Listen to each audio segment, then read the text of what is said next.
Bien, lección sobre los empleados públicos. Bien, vamos a ver en esta lección lo que es el elemento personal de las administraciones públicas.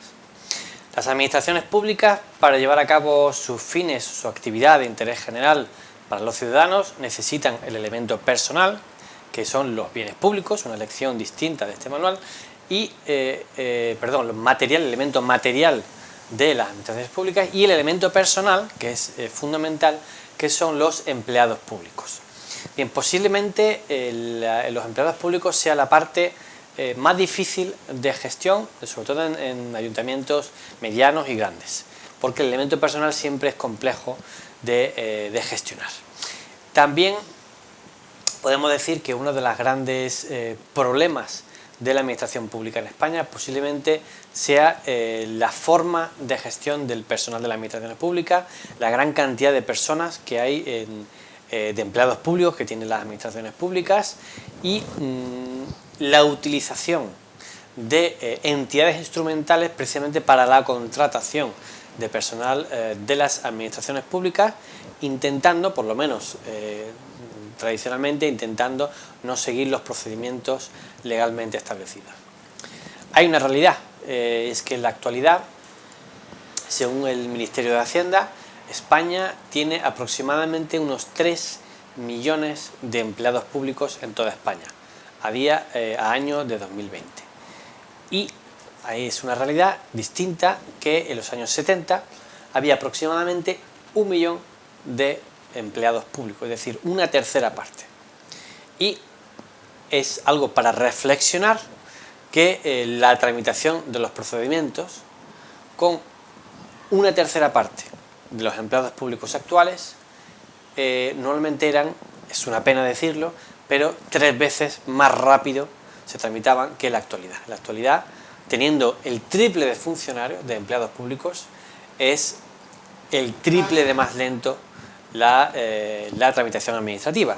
Puedo poner un simple ejemplo. La tramitación de un plan general en los años 70, 80, pues era aproximadamente de 3 años, más o menos, un plan general. En la actualidad, una tramitación de un plan general puede llegar a los 9 años perfectamente. Eso es trasladable a otro tipo de expedientes, expedientes de licencia, expedientes de sanciones, en fin, todos los expedientes, quizá también por la legislación, que es bastante más amplia y compleja, los ayuntamientos son más amplios y complejos, la razón que sea. Pero la realidad es que la administración es hoy por hoy más lenta, teniendo el triple de funcionarios o de empleados públicos que lo que tenía hace 40 años. Es algo para reflexionar. Bien, en relación con los empleados públicos, también decir cuáles son las clases de empleados públicos.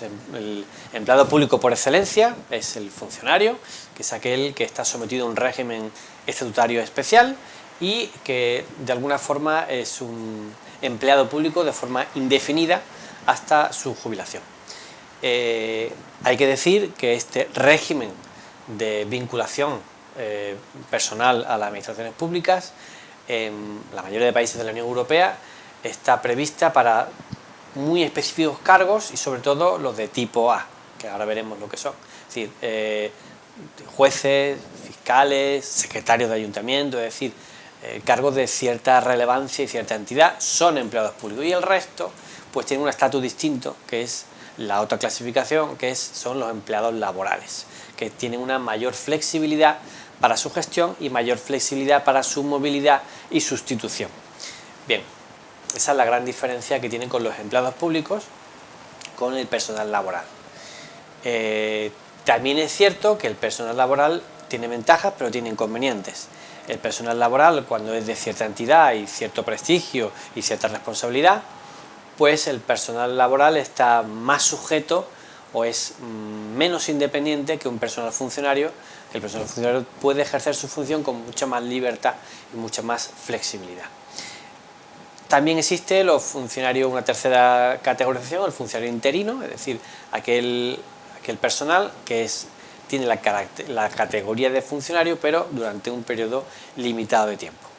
Bien, también está el personal eventual, que normalmente son personal de confianza, que es además lógico y razonable, que las autoridades, concejales, ministros, pues quieran trabajar con su personal de confianza durante el tiempo que dura su mandato, y eso es algo perfectamente normal. Y finalmente está el personal directivo. El personal directivo, en principio, la idea del personal directivo debe ser personas de reconocido prestigio de la actividad privada, que durante un tiempo determinado pues van a prestar un servicio público y van a prestar su experiencia y ponerla a disposición de las administraciones públicas. Bien, aquí me parece que no es razonable que este tipo de personal directivo pues deba ser funcionario público, porque es una de las exigencias que se establecen en muchísima normativa concreta para este tipo de personal. Este tipo de personal, como digo, un empresario de importancia, un letrado de ejercicio público de importancia y un juez que durante un tiempo pues quiere ejercer pues director general de un Ministerio de Justicia, debería estar abierto, porque precisamente la experiencia en la actividad privada o en otro tipo de actividad distinta a la administración en concreto es muy enriquecedora para la actividad pública y para órganos y para responsabilidades de gestión, de alta gestión. Entonces, bueno, en principio este es el personal directivo, que como digo, entiendo, no debería ser funcionario, y sí se exige pues para personal directivo de ayuntamientos, de ciertos ayuntamientos y ciertas administraciones públicas.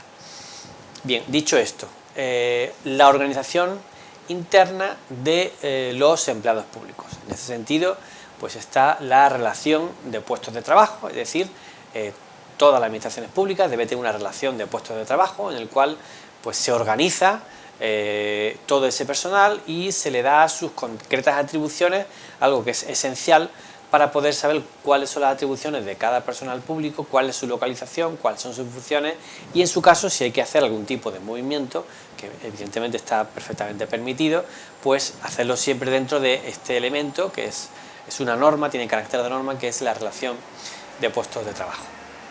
También existen tres categorías de empleados públicos: son los de tipo A, que son los de máximo nivel académico, grado o licenciatura; tipo B, que son técnico superior; y el tipo C pues ya tiene lo que es lo básico, el bachillerato, lo que es el más básico, ¿no?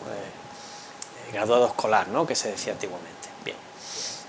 A partir de ahí, el nacimiento o extinción de la relación de personal de las administraciones públicas, el nacimiento pues viene a través, normalmente siempre cumpliendo los méritos y capacidad, a través de un concurso público o a través de siguiendo las normas de la contratación pública que ya hemos visto, y la finalización pues bien por la renuncia, la jubilación, o bien por muchas otras causas que se explican profusamente en el manual.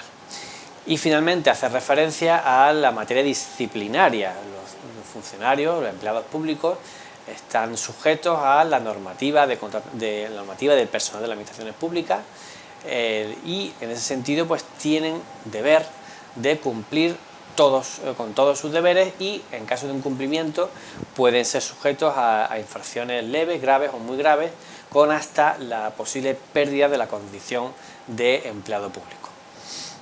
En el manual de Derecho Administrativo os incluyo una relación de puesto de trabajo muy interesante, breve, concisa, de un pequeño ayuntamiento, el de Istán, y os incluyo también este informe de la Agencia Tributaria sobre el personal de las administraciones públicas actuales, y un ejemplo, una resolución de un procedimiento sancionador para la retirada de la condición de empleado público de una persona. Es un supuesto rocambolesco, pero es una forma de ver un ejemplo de la práctica de este tipo de empleados públicos, tipo de expedientes sancionadores. También hemos mencionado en esta lección pues, algo muy práctico para los estudiantes universitarios, que son los profesores universitarios, las distintas condiciones de profesor universitario, titular, catedrático y las otras categorías, y tenéis dos ejercicios prácticos. Bien, pues esperamos que este vídeo os haya sido muy útil y espero que estéis aprendiendo mucho con el manual de Derecho Administrativo.